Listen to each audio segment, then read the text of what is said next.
First on the Gulf Coast with breaking news and weather. Fox 10 Live starts now. The Supreme Court's ruling on tariffs is deeply disappointing, and I'm ashamed of certain members of the court, absolutely ashamed. New today, the Supreme Court of the United States handing President Donald Trump a stunning defeat. In a 6-3 decision, the nation's highest court ruling Trump's sweeping emergency tariffs are illegal. Chief Justice John Roberts wrote the majority opinion saying Trump exceeded the law, essentially writing that it is Congress that has the authority over imposing tariffs, not the president. In its ruling, the Supreme Court offered no clarity on what to do with the money the administration has already collected by tariffs, some $134 billion. That will likely be sorted out by lower courts. Now, the president does have other methods for imposing import duties, but they are much more limited in scope and power. Trump has signaled he has a backup plan, but in a critical midterm year, there may not be the political appetite to pursue that agenda, as affordability remains a key issue for voters. With that, welcome into Fox 10 Live on your Friday. Thanks for joining us this afternoon. Let's continue taking a look at our trending headlines. Well, 20 minutes to over 7.5 years. That's how long results from the investigative genetic genealogy analysis of DNA found on a glove recovered near Nancy Guthrie's home could actually take to help identify a suspect. According to one of the nation's leading experts, the FBI ran the DNA from a glove through CODIS. That's a national database used to check for a match with known offender profiles. But the Pima County Sheriff reported no matches there. The person doesn't have a record. He's not in the FBI system. Now investigators are using genetic genealogy to uncover those who share DNA with the potential suspect. Then experts trace the descendants and determine which of them could be the suspect. It's a painstaking, slow process that's been used before to solve cases like the Golden State Killer in 2018. And listen to this, Nissan has issued a recall for its compact crossover SUV, the Rogue. The recall applies to more than 600,000 Rogue vehicles due to two different issues. Both put the car at risk for an accident. According to the National Highway Traffic Safety Administration, 2023 to 2025 models of the Rogue are at risk of engine failure due to an increased oil temperature. And 2024 to 2025 Rogues have an electronic throttle body system that could potentially break. Nissan officials say they're not aware of any accidents related to the problems, but owners of the impacted Rogue SUVs should take their cars to a Nissan dealership to get those free repairs. And locally, if you are still having some of the Mardi Gras blues, don't worry, you can experience the carnival fun once again this weekend at the Trinity Gardens Parade. This is the parade route on your screen for tomorrow. The fun kicks off on Berkeley Avenue, then turning on Jesse Street, then Wellington, before finding its way on Main Street. The parade will end on Butler Street near where it begins. Mobile police say be prepared if you are planning to attend. The roads will close starting at 9 a.m. and if you are not in place by then, you will be denied access to ensure public safety. The parades start rolling at 9:30. Well, here's a quick preview on this Friday of stories we are working on for Fox 10 News at 4 and 5. The Mobile County District Attorney's Office is prosecuting 10 people under Alabama's new Glock switch ban. Fox 10's Brendan Kirby is breaking down the impact of the ban as the new law approaches its first anniversary. That's a story you'll only see here on Fox 10 News. And now to a story I'm working on today. Two bills moving through the Alabama legislature this week could make cancer screenings free for thousands of patients. Senate Bill 19 targets prostate cancer screening for high-risk men over 40 and all men over 50, while House Bill 300 covers mammograms and breast exams for women over 40. Both, though, would eliminate co-pays and deductibles. Costs doctors like USA Health's Martin Barnes say often prevent early detection. House Bill 300 passed the House and heads to the Senate. I see patients every week who it would have made a huge difference, if they'd had imaging done or certain blood test. And Senate Bill 19 has passed both chambers and is headed to the governor's desk next. And then Prodigy Pantry is one step closer to expanding its service into North Baldwin County. That's because the Baldwin County Commission agreed this week to donate land for them to build a new permanent facility in Stockton. Our Hal Sherrick is taking a look at the 4.5-acre site and finding out how it will help folks in that area. And then get ready to unleash your inner superhero as Pensacon is taking over Pensacola once again, bringing together thousands of fans for a celebration of pop culture. From celebrity sightings to incredible cosplay, we'll show you why this convention is the biggest on the Gulf Coast and what keeps fans coming back year after year. We'll have that story and much more heading your way for Fox 10 News at 4 and 5. We'll see you then. Taking a look at our radar feature on our free Fox 10 weather app. Right now we're having some passing showers moving through the area. Some of us had a little bit of a healthy downpour within the last couple of hours, but we are going to only be seeing this for a couple more hours and get a break later on tonight. You can actually kind of see it on our camera in the bottom right and in downtown Mobile. See those lower clouds and that fuzziness? That is the downpour right there. Orange Beach had their showers earlier today, so they're starting to get a little bit of clearing right now, and it was warm earlier today. That is one thing that we want to know is we broke a record today. Record for this specific day is 1981 and it was 79 degrees. Well, today we hit 85 degrees. Same thing over in Pensacola. The record was 80 degrees set in 1981 as well. Here's our observed temperatures for the day. So we had 81 in Pensacola and then 85 in Mobile. And 85 in Mobile not only broke a record by 6 degrees, it also tied the ultimate record for the hottest temperature observed in February. So it was a warm day, but it has cooled off because of that rain. So we're seeing some rain on our radar like we just saw on our Fox 10 weather app. Some heavier downpours in areas of Northwest Florida, especially near Atmore. They just got theirs. We are seeing a little bit of rain just north of Molino. Gateswood is about to get a little bit of a heavy downpour as well. Crestview is about to see some rain there as well. Bradley, it's just south of you. You're probably seeing a little bit of a sprinkle at this time. Nothing severe with this. It's just some healthy rain that we could be using, and it'll clear out later on tonight. We're going to see a few more passing showers during the dinner time hours, especially in Northwest Florida. Maybe some lingering showers near Thomasville and Coffeyville, but then this will clear out about 8:30, 9 o'clock. Then we're going to be dry into the overnight hours, but we're going to see more showers into our day on our Saturday as a front is stalled out over us, so that's why it's also cloudy, and we're going to have those scattered showers for the next 48-hour period.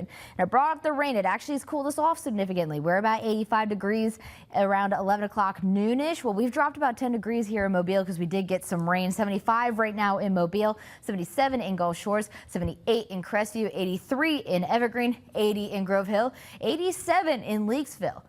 That's nearly 90 degrees, and I'm almost questioning if that's correct. It's that hot out there. Dew points right now, though, we're into that muggy category, so you're definitely feeling this humidity thanks to a southwest wind coming in that's been contributing to our fog risk as well. We're probably going to see some fog tonight. It's also a little gusty out there. 20-mile-per-hour wind gusts in Mobile right now, 30 over in Pensacola, 13 in Grove Hill, and then for the next 5 hours, temperatures are going to continue to go down, but only to the upper 60s tonight. We're still going to have mostly cloudy skies. Could also see some fog developing into the overnight hours as well.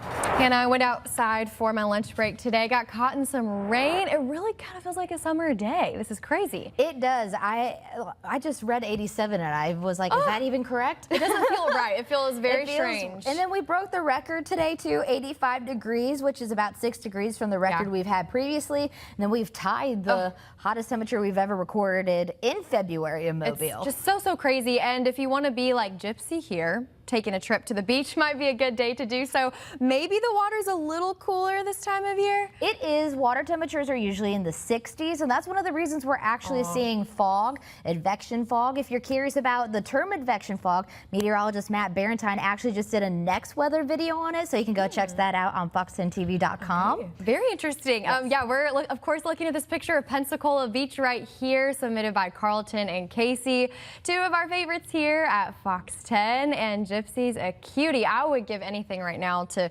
take a nice cool swim for sure. I would as well. I'm sure some people are kind of like, man, maybe I should go to the beach this weekend. Maybe not this weekend. We'll look at it for you next week. Okay, sounds great there. This next one comes from Anita Bishop.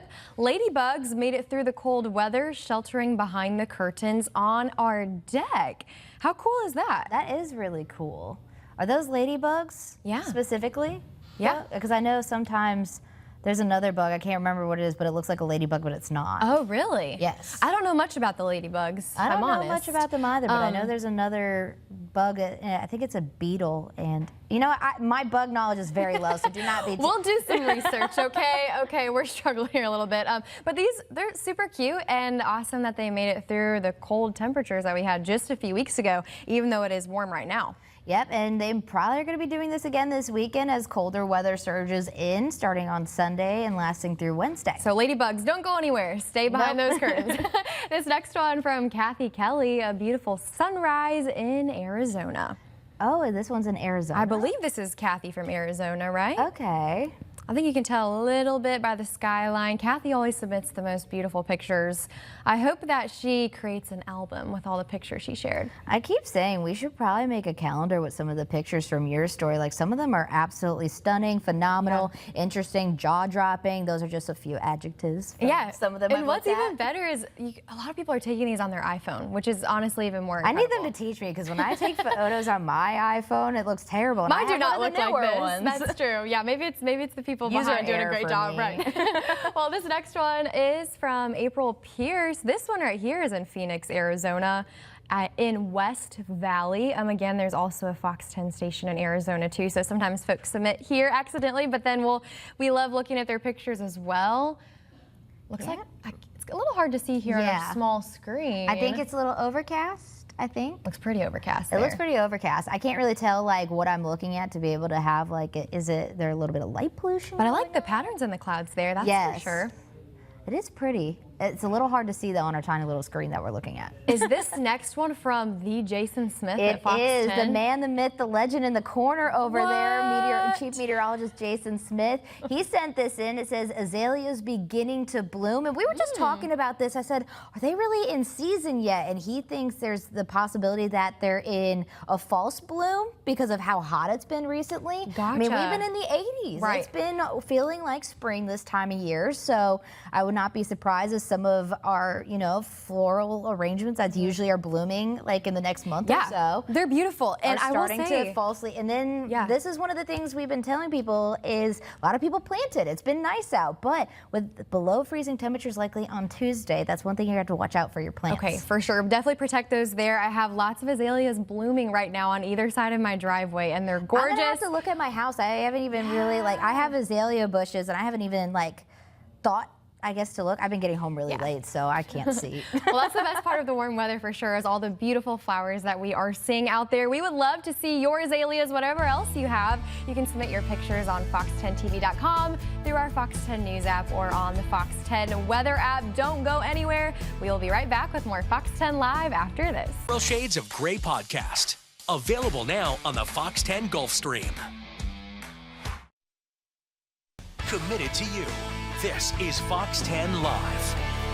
Thank you again for looking into Fox 10 Live this afternoon. Some fun stories heading your way here. The doctor prescribes new drink flavors for 2026 and brings back some fan favorites. Let's take a look.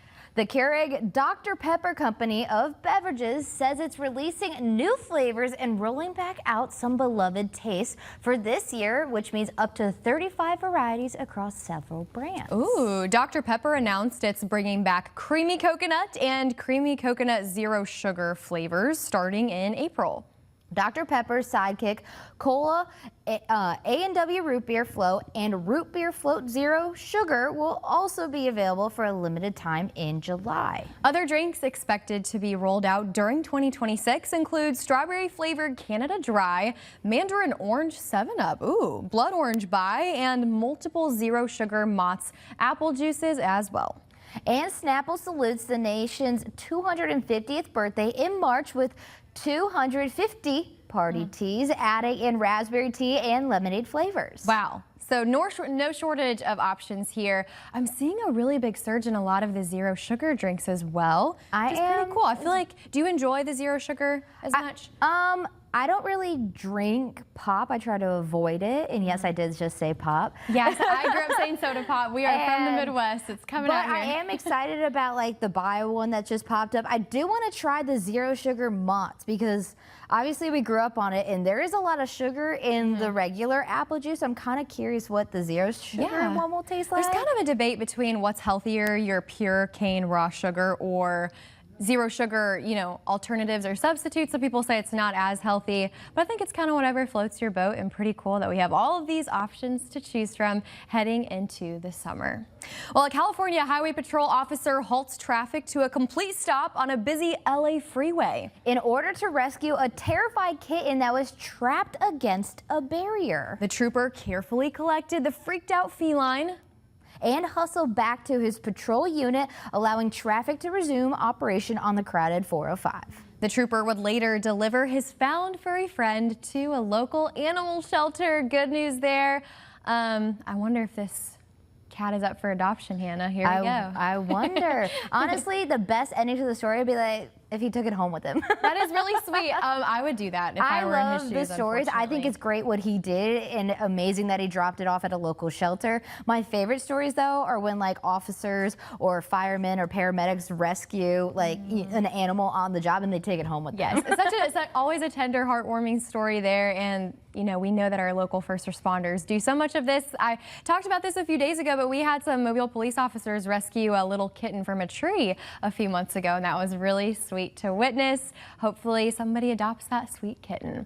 Well, take a look at a giraffe and an ostrich at the Memphis Zoo. That went eye to eye in a shared stare down through a fence bordering their respective enclosures. The zoo shared the locked-in looky-loo moment on social media, where users were tickled to the tune of more than 40,000 likes. Should we have a staring contest right now? I'm just kidding.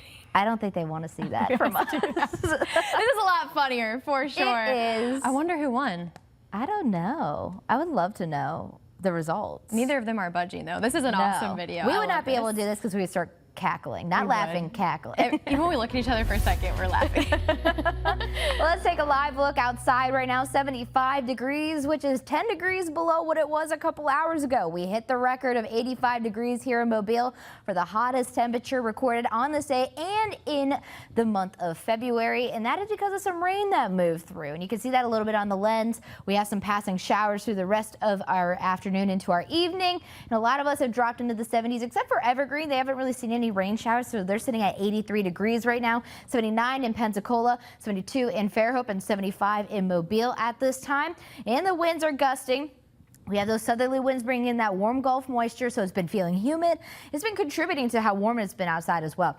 30-mile-per-hour wind gusts in Pensacola, 20 in Mobile as well as Pascagoula, 13 in Grove Hill, and then 13 in Bruton at this time. And then it's going to continue to gust over the next couple of hours. And we calm down just a little bit. We'll have breezy wind speeds of about 10 miles per hour, but the gusts are not going to be terrible going into this evening. We're going to be in the 70-degree range until about 7 p.m., then into the upper 60s starting by 8 p.m.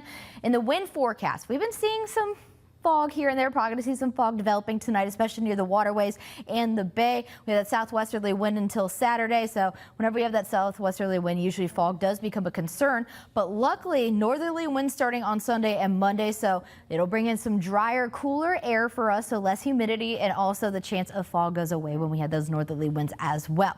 So here's a look at our fogcast. A lot of half-mile visibilities into the overnight hours into our Saturday. This is 6 a.m. Definitely seeing some fog developing near the coastline there, so that is one thing to be wary of, especially if you have any early morning commutes or plans tomorrow morning. Just make sure you give yourself some extra time as well. Tonight's forecast, a little bit breezy out there, 66 degrees, so it is going to be another warm night across the Gulf Coast. Stick with Fox 10 News at 4, and meteorologist Jason Smith will have the rundown on what to expect into this weekend. All right, Hannah, thank you. Gen Z is taking over restaurant loyalty programs and forcing brands to adapt. Fox's CJ Papa has the story. More Gen Zers are signing up for restaurant loyalty programs. Disposable income is tight for Gen Zs. So these are the ways they're trying to manage their dollars. By 2024, nearly half of all new loyalty program signups came from Gen Z, overtaking millennials as the most active generation in restaurant rewards programs for the first time. That number has only increased as more and more of the generation aged 14 to 29 start flexing their spending power. Bar Rescue host John Taffer says the loyalty program trend is raising the bar for how the programs work. You get this if you come with a second guest. So I can also incentivize you to bring more people with you to get those rewards. Chains that embrace the generational trend are already seeing a payoff. Taco Bell had 7% same-store sales growth in the fourth quarter, driven in part by transaction gains, especially among younger customers. The chain's active loyalty members climbed 31% last year. There's a value proposition issue now in the industry with escalated prices. Fact is, prices are very high. Look at New York. I mean, a steak can cost you over $100 here. According to data from Par Punch, a loyalty program software, 1 in 4 respondents said they'd switch to a less preferred restaurant for better loyalty perks. Half said they compare offers before deciding where to eat. Providing a value incentive to create return visits does make a difference. The Par data also found over half of consumers prefer managing no more than 5 restaurant loyalty accounts at a time. CJ Papa, Fox News. Well, it is 3:24 on your Friday now. We are taking a live look at a crash on the I-10 eastbound lanes near exit 17 on Rangeline Road here in Mobile. If you can tell, the crash occurred on the left shoulder, which is currently blocking 2 lanes right now. It seems the far right lane is still open, so something to be aware of if you're heading out in that direction. We'll be back with more updates on this crash. Be sure to stay with Fox 10 News for this when we come back. Call attorney Stephen L. Klimczak, 694-0600. Thank you for joining us for Fox 10 Live today. Before we go, we do want to take a live look outside at a crash on I-10 eastbound near exit 17 on Rangeline Road in Mobile.